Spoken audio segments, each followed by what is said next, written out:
kasih telah meluangkan waktu untuk menonton vlog kami. Pada kesempatan kali ini kami akan membahas tentang manipulasi pasar dalam perdagangan saham. Yang pertama, kejahatan dalam pasar modal. Perseorangan mengenai terjadinya kejahatan dan pelanggaran dalam pasar modal diasumsikan karena beberapa alasan. Yang pertama, kesalahan pelaku. Yang kedua, kesalahan aparat yang mengintegrasi dan profesionalisme. Dan yang terakhir, kelemahannya peraturan. Untuk itu, berkewajiban untuk melakukan penegakan hukum yang mencakup perlindungan hukum dan penegakan hukum yang semakin penting. Dikatakan penting karena pasar modal merupakan lembaga kepercayaan, yaitu lembaga yang mengatur perantara yang menghubungkan kepentingan pemakai dana dan para pemilik dana.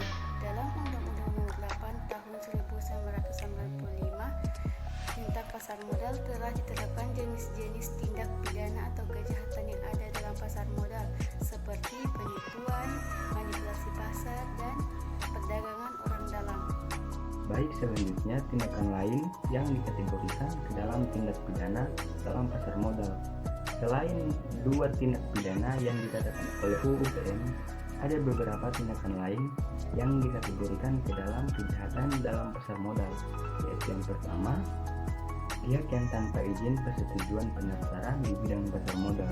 Yang kedua, manajer investasi dan pihak terafiliasi yang menerima imbalan dari pihak lain dalam bentuk apapun, langsung maupun tidak langsung, untuk melakukan penjualan atau pembelian efek.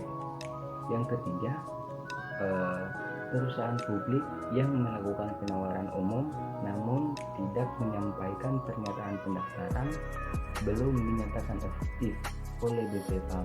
Yang keempat atau yang terakhir, pihak yang langsung atau tidak langsung mempengaruhi pihak lain untuk melakukan pelanggaran. Baiklah, kita masuk pada pihak yang berkewenangan menangani kejahatan di pasar modal. Sebagai lembaga yang mengawasi kejahatan di pasar modal, Bapepam mempunyai wewenang untuk membuat regulasi sebagai yang diatur dalam pasal 100 Undang-Undang Pasar Modal. Bapepam memiliki kewenangan untuk memeriksa terhadap setiap pihak yang diduga terlibat dalam pelanggaran terhadap Undang-Undang Pasar Modal dan peraturan pelaksanaannya. Selain Bapepam, berdasarkan Undang-Undang Pasar Modal, ketika terjadi kasus kejahatan pasar modal, maka OJK dapat melaksanakan pemeriksaan atau penyelidikan pada setiap pihak yang diduga melakukan pelanggaran pasar modal. Baiklah, saya akan membaca kesimpulannya. Kejahatan dalam pasar yang sering terjadi ada 3. Penipuan dan manipulasi pasar. Penipuan dalam pasar modal membuat pernyataan tidak benar mengenai fakta material agar pernyataan yang dibuat tidak menyesatkan mengenai keadaan yang terjadi pada saat pernyataan yang dibuat, dengan maksud untuk menguntungkan atau menghindari kerugian diri sendiri atau pihak lain, dengan tujuan memengaruhi pihak lain untuk membeli dan menjual efek.